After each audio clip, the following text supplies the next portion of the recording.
Herru, þetta endaði á að vera svona þokkalega auðveldur sigur en þið fóruð nú ekkert allt of vel af stað.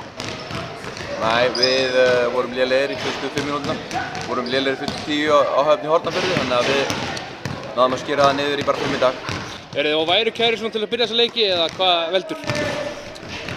Nei, við erum bara 5-9 gaurar að spila saman og þú veist, það tekur nokkra mínútur einhvern veginn að fá eitthvað flow. Helmingurinn af strákum hefur aldrei spilað heimaleik hérna, eða helmingur 4 í byrjunarliðinu. Og við erum bara samt ógeðslega soft í vörn í byrjun. Þú veist, við þurfum að vera harðari í vörn á meðan við erum að ná upp einhverju flowi í sóknum.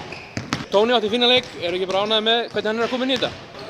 Tóni var frábær eftir í fyrstu. Ég tók hann út af hann eftir 5 mínútur og spurði hann hvort hann vildi nú ekki nenna þessu og hann var bara geggjaður eftir það. Frábærar sendingar, 16 stig, góður í vörn, hvort sem hann var á presskoti einhverjum öðrum eða í hjálpavörnum.